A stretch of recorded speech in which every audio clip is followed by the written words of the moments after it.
Back to Sonoran Living Live. The next time you have a pool party, you might want to pick up this book, 101 Tropical Drinks. And professional bartender Kim Haasarud, she wrote the book, and she is going to make some of these great recipes for us. This is your 7th book. This is my 7th book out of the series. I did 101 margaritas, 101 sangrias, 101 blender drinks.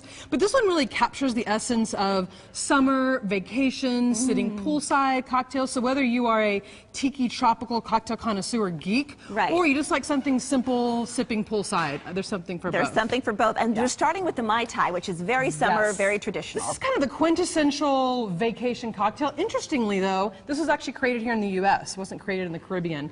But it's just made with a light rum, dark rum, fresh lime juice, a little bit of orgeat or almond syrup. That's kind of a key ingredient in a Mai Tai.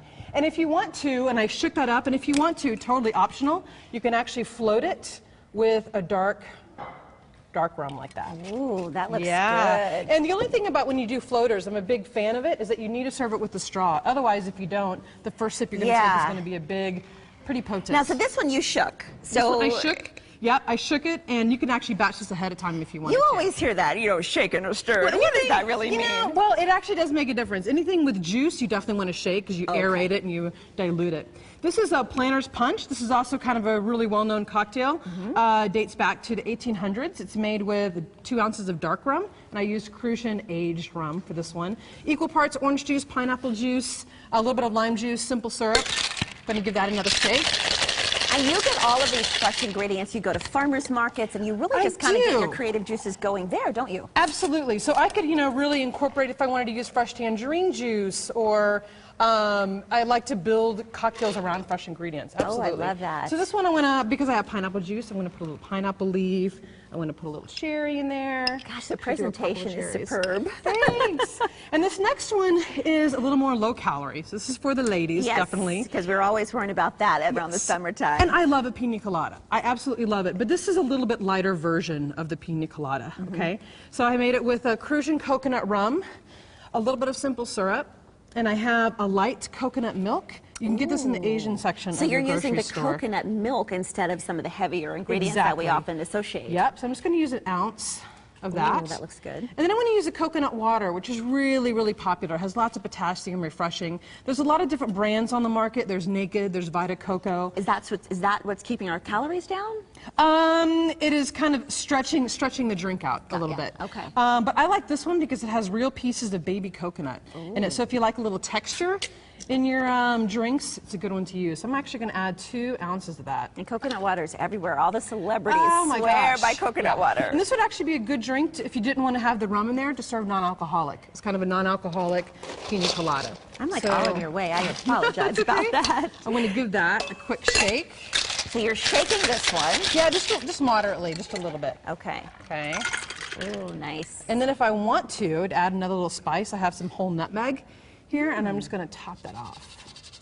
Oh, that looks good. Now, you're a mixologist, so you go around to big corporations and you really come up with fun drinks that people will like, and they're seasonal drinks. Very seasonal drinks. I mean, I think it's so super easy to come up with, you know, I'm a big fan of going to your farmer's market, going to your produce market, finding fresh ingredients that look good, and building a drink around that. So I think, you know, whether it's a, you know, margarita or a martini or a sangria, you can always start with the fresh ingredients and build around that. And a lot of times, and this was something I was thumbing through your book, when you buy those pre-mixed drinks, they're full of sugar. Oh, full of sugar, and they're full of preservatives and so forth, and also it's actually cheaper. I mean, a lime itself is about, this time of year, you can get it for about 10 or 15 cents, and you only need 1 versus 4 ounces of like a heavy sour mix. So it actually ends up being cheaper because you need less of it. Less of it, and you can use more fresh ingredients, of course, we're always watching. And this is a mama of 2. She's a 4-year-old and a 5-year-old. How do you have time to do hi to the kiddos at home? And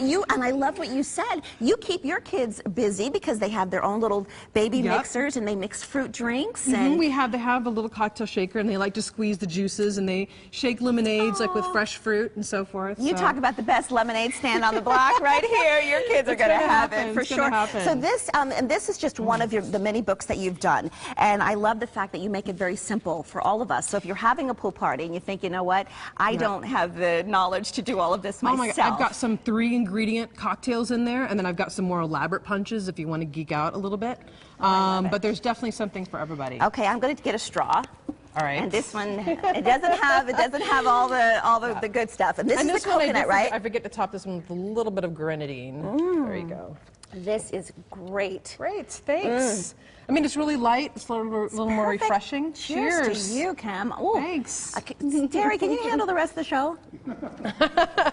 Excuse me? I knew that was going. Thank you.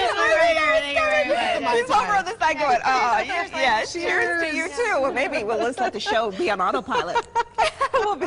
We put all of these recipes on sonoranliving.com and where you can get the book on Amazon as well. Okay. All right.